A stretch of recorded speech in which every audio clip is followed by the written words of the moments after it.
ನಮಸ್ಕಾರ, ಹೇಗಿದ್ದೀರಿ? ನಾನು ನಿಮ್ಮ MP ಮುದಾಳಿ.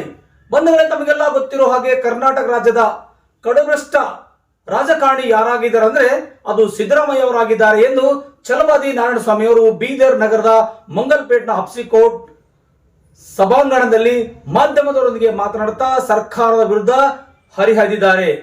ಕರ್ನಾಟಕ ರಾಜ್ಯದಲ್ಲಿ ಗ್ಯಾರಂಟಿ ಸ್ಕೀಮ್ ತರುವ ಮೂಲಕ ಜನರನ್ನ ಭಿಕ್ಷಕರನ್ನಾಗಿ ಮಾಡ್ತಾ ಇದೆ. ಯಾಕಂದ್ರೆ ಇವತ್ತು ಸರಿಯಾದ ಸಮಯಕ್ಕೆ ಗ್ಯಾರಂಟಿಗಳು ತಂದ ಮೇಲೆ ಅವರಿಗೆ ಹಣ ಕೊಡಬೇಕು. ಗ್ಯಾರಂಟಿ ಸ್ಕೀಮ್ ನಲ್ಲಿ ತಗೊಂಡಂತ ಎಲ್ಲಾ ಜನರು ಇವತ್ತು ಬಡವರಲ್ಲದೆ ಭಿಕ್ಷಕರಾಗಿ ನಿಲ್ತಂತ ಪರಿಸ್ಥಿತಿ ಮಾಡಿಬಿಟ್ಟಿದ್ದಾರೆ. ಹೀಗಾಗಿ ಈ ಒಂದು ಸರ್ಕಾರ ಇವತ್ತೇನು ಚುನಾವಣೆಗೆ ಹೋದ್ರೆ ಕೇವಲ 30 ಸೀಟ್ಗಳು ಮಾತ್ರ ಗೆಲ್ಲಲಿಕ್ಕೆ ಸಾಧ್ಯವಾಗ್ತದೆ ಎಂದು ಛಲವಾದಿ ನಾರಾಯಣಸ್ವಾಮಿ ಅವರು ಸರ್ಕಾರದ ವಿರುದ್ಧ ಗುಡುಗಿದ್ದಾರೆ. ಒಟ್ಟಾರೆ ಹೇಳಬೇಕಾದ್ರೆ ಕರ್ನಾಟಕ ಸರ್ಕಾರದಲ್ಲಿ ಕಡುಭ್ರಷ್ಟ ಮತ್ತು ನಾಚಿಗೇಡಿನ ರಾಜಕಾರಣಿ ಯಾರಾದರೂ ಆಗಿದ್ರೆ ಅದು ಕೇವಲ ಸಿದ್ದರಾಮಯ್ಯ ಆಗಿದ್ದಾರೆ ಎಂದು ಛಲವಾದಿ ನಾರಾಯಣಸ್ವಾಮಿ ಆರೋಪಿಸಿದ್ದಾರೆ. ಬನ್ನಿ ಹಾಗಾದ್ರೆ ಅವರೆಲ್ಲ ಏನಂದಿದ್ದಾರೆ, ಯಾವ ಗಳಿಗೆಯಲ್ಲಿ ಅಂದಿದ್ದಾರೆ ಎಂಬುದನ್ನು ನಿಮಗೆ ನಾರಾಜ್ ಎಕ್ಸ್ಪ್ರೆಸ್ ಸುದ್ದಿವಾಹಿನಿಯಲ್ಲಿ ಸಂಪೂರ್ಣವಾದ ಬ್ರೇಕಿಂಗ್ ಸುದ್ದಿಯಲ್ಲಿ ತೋರಿಸ್ತೀವಿ. ನೋಡ್ಕೊಂಡು ಬರೋಣ.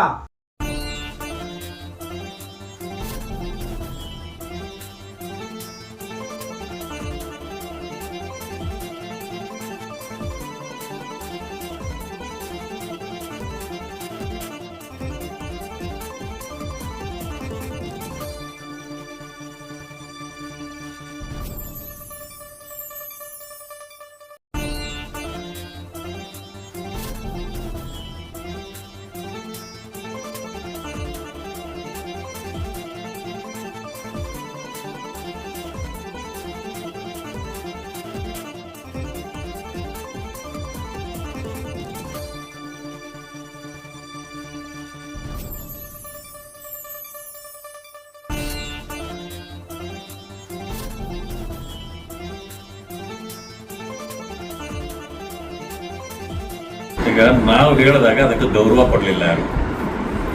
ಈ ಸರ್ಕಾರ ಪಾಪರಾಗಿದೆ, 3 ಕಾಸಿಲ್ಲ, ಬಂದಿದ್ದ ಹಣ ಎಲ್ಲೋಗ್ತದೋ ಗೊತ್ತಿಲ್ಲ. ಇಡೀ ದೇಶದಲ್ಲಿ ಕಾಂಗ್ರೆಸ್ ಅನ್ನು ನಡೆಸಲಿಕ್ಕೆ ದುಡ್ಡಿಲ್ಲ. ಅದಕ್ಕೆ ನಾವು ಮೊದಲು ಹೇಳ್ತಿದ್ವಿ, ನೀವೇನಾದರೂ ಆ ಸರ್ಕಾರ ಮತ ಹಾಕಿ ಸರ್ಕಾರ ಬಂದರೆ ಕರ್ನಾಟಕನ ಕಾಂಗ್ರೆಸ್ ಪಕ್ಷ ATM ಮಾಡ್ಕೊಳ್ತದೆ ಅಂತ ಹೇಳಿದ್ವಿ. ಈಗೇನಾಗಿದೆ? ATM ಆಗಿದೆ. ಗ್ಯಾರಂಟಿಗಳು ಅನೌನ್ಸ್ ಮಾಡಿದ್ರು, ಯಾರಿಗಾದ್ರೂ ಸಿಗ್ತಾ ಇದೆಯಾ? 3 ತಿಂಗಳು 4 ತಿಂಗಳಾದ್ರೂ ಬರೋದಿಲ್ಲ, ತಿಂಗಳು ಬರಬೇಕಾಗಿತ್ತು. ಕೇಳಿದ್ರೆ ಇದೇನು ತಿಂಗಳ ಸಂಬಳ ಅಲ್ಲ ನಿಮಗೆ ಕೊಡ್ತಾ ಇರೋದು. ಅಂದ್ರೆ ನೀವು ಗ್ಯಾರಂಟಿ ಕೊಟ್ಟು ಆ ಹಣನೂ ತಲುಪಿಸ್ದೆ ಸಾಮಾನ್ಯ ಜನರನ್ನು ನೀವು ಮೋಸ ಮಾಡೋದ್ರ ಜೊತೆಗೆ ಅಪಮಾನನೂ ಮಾಡ್ತಿದ್ದೀರಿ ಅಲ್ವಾ? ಹೌದು, ಅಪಮಾನ ಮಾಡ್ತಾ ಇದ್ದಾರೆ ಎಲ್ಲರೂ ಕೂಡ. ಅಂದ್ರೆ ಇವರು ಅವರಿಗೆ ಸಹಾಯ ಮಾಡೋದ್ರ ಬದಲು ಅವರನ್ನ ಭಿಕ್ಷುಕರು ಅಂತ ತಿಳ್ಕೊಂಡ್ಬಿಟ್ಟಿದ್ದಾರೆ. ಜನಸಾಮಾನ್ಯರನ್ನ, ಬಡವರನ್ನ ಭಿಕ್ಷುಕರು ಅಂತ ತಿಳ್ಕೊಂಡಿದ್ದಾರೆ.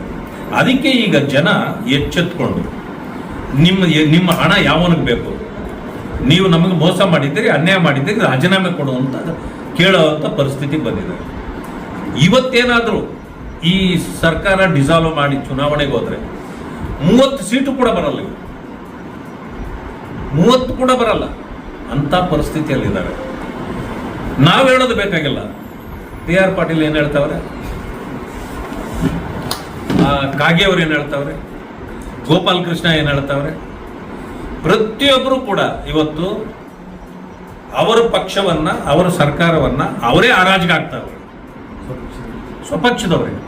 ನಾವೇನಾದ್ರೂ ಹೇಳಿದಾಗ ವಿರೋಧ ಪಕ್ಷದವ್ರು ಹೇಳೋದು ಹಾಗೇನೆ. ಏನು ಅವರು ವಿರೋಧ ಪಕ್ಷದವ್ರು ಹೇಳಿದ್ರೆ ನಾವು ಜಗ್ಗೋದು ಇಲ್ಲ, ಬಗ್ಗೋದು ಇಲ್ಲ ಅಂತ. ಆಯ್ತಪ್ಪ, ನಮಗ್ ಬಗ್ಬೇಡಿ, ಈಗ ಬಗ್ರಿ.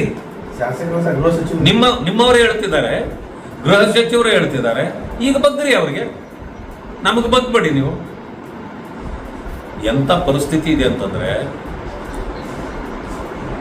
ಮಾನ್ಯ ಸಿದ್ದರಾಮಯ್ಯನಂತ ಒಬ್ಬ ಒಳ್ಳೆ ರಾಜಕಾರಣಿ ಅಂತ ನಾವು ತಿಳ್ಕೊಂಡಿದ್ವಲ್ಲ, ಅವರಂತ ಭ್ರಷ್ಟ ರಾಜಕಾರಣಿ ಇನ್ನೊಬ್ರು ಇಲ್ಲ ಅನ್ನೋದನ್ನ ಈ ಸಾರಿ ಪ್ರೂವ್ ಮಾಡಿಬಿಟ್ರು.